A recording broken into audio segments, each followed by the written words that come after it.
Well, hi, I am Elliott Schuchardt, and today I'm going to tell you a little bit about my background and why I am running for the General Assembly. First, I want to tell you a little bit about why I'm running. I've practiced law for about 25 years, and during that time, I worked closely with government. And I got to see what worked in government and what didn't work in government. And over the course of those years, I found that I came up increasingly with a list of things that I wanted to change, and I thought this would be a good opportunity to do so. But first, a little bit about my background. I'm going to tell you about 3 cases just to kind of explain who and what I've been doing.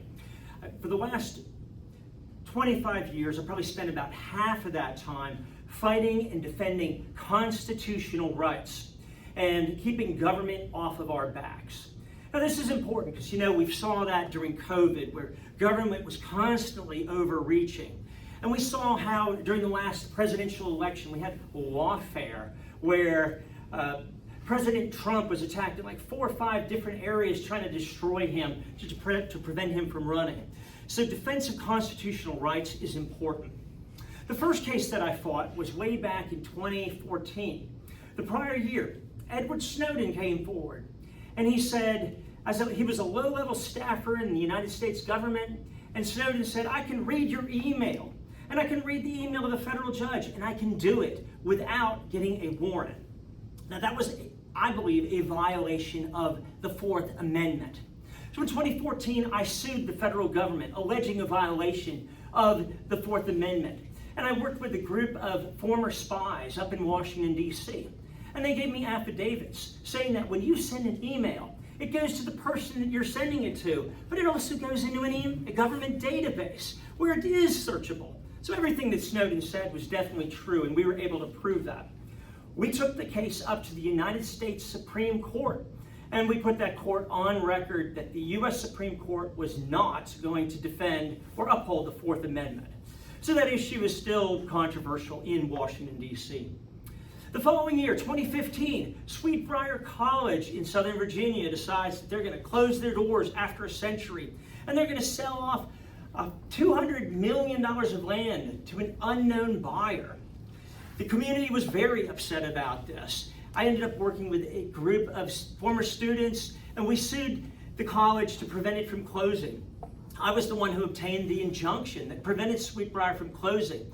And the college is open today, and 4 square miles of land is now landmarked for use for the population there.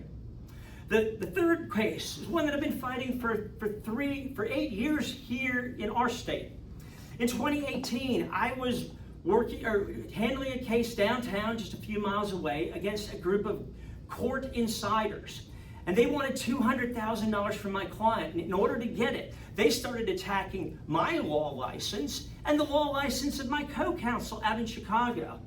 I pointed out that they're not allowed to do that kind of thing. These are court insiders.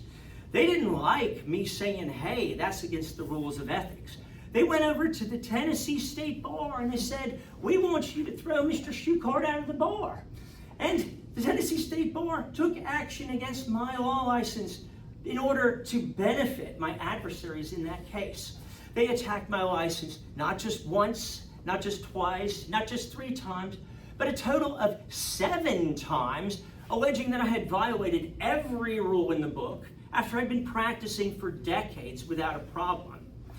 When I accused them of fabricating evidence, and remember, we're talking about the Tennessee Board of Professional Responsibility, accused the board of fabricating evidence, accused the board of filing cases in violation as an abusive process. They went to their friends at the Tennessee Supreme Court and said, Mr. Schuchardt's creating too much problem for us. We want you to throw him out of the bar altogether. The Tennessee Supreme Court did that without notice and without a hearing.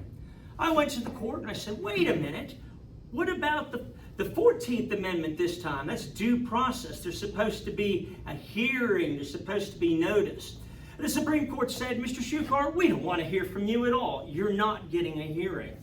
So I went across the street and I filed a case in the federal court this time, accused them of of fabricating evidence, abusive process, and I found out I wasn't the only victim. They've been filing cases against lawyers running for judge. Now, why would they do that? Because in our state, you can't run for judge if you're not in good standing with the board.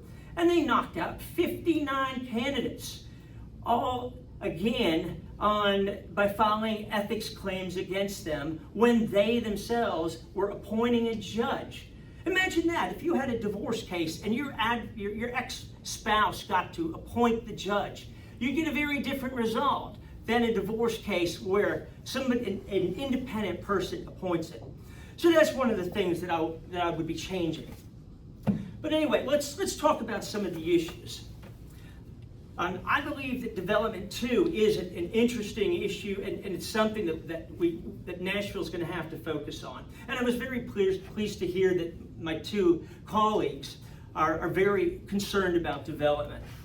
Let's talk about the traffic on I-40. There's a couple of different ways that we could deal with the I-40, and it can be addressed effectively. Number one, we need a bypass for going from I-40 west up to 75 that cuts off, I believe, the corridor to keep traffic going around our area. That's something that I believe the state needs to be working with in order to get funding for that. In addition, I believe, as was mentioned earlier, we need, if possible, to add 1 or 2 lanes. The advantages of adding a couple lanes are obvious, but if we add a lane, it can be made an electronic tolling lane or an easy pass lane, which of course would enable easy flow of traffic, and especially our emergency responders. So we need to be thinking about getting funding for an additional lane as an electronic tolling lane, in addition to pushing forward that bypass. Number 2, here's another issue that hasn't been raised: divorce cases. You know, in 1971, our state legalized an uncontested divorce. Before that, you had to show fault, like adultery or some kind of serious fault. But in 1971, we've had uncontested divorce. And we've had our young people arguing about child custody for the last 50 years. But you know, other states are starting to come up with a better solution for child custody, and I think it's time that our state take a look at this. 6 states have now got an automatic presumption of 50-50 custody, so that both parents get 50-50 custody, unless there's a showing that that's not appropriate. Now, why is this an advantage?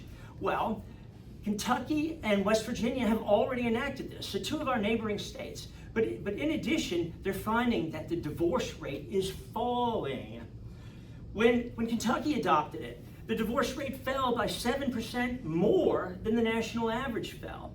And the state of Arkansas also adopted it, and they found that their divorce rate fell by 16% after adopting presumed 50-50 custody.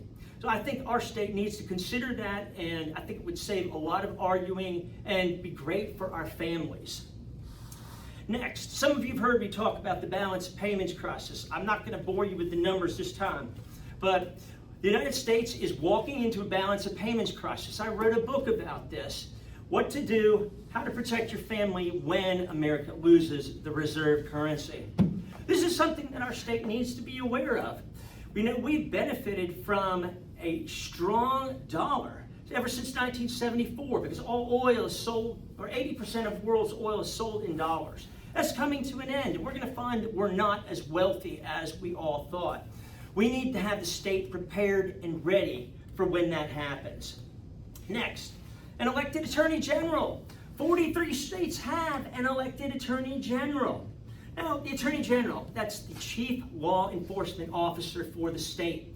In our state, the attorney general is appointed by senior people in the government, and I would argue that affects how the attorney general is handling cases. If the attorney general were elected, I believe they would be standing on the side of the people, and we wouldn't have the court insiders and government insiders playing games like the games that I've had to deal with over the last 8 years.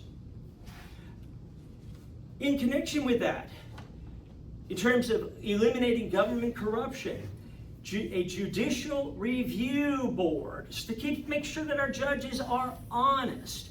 Why do we have judges that are arguably not honest? Because the Judicial Review Board has 16 people on it, and 10 of them are judges, and another 3 are attorneys who are subject to those judges. So the judges are like the fox in charge of the henhouse. What we need is lay people on our board.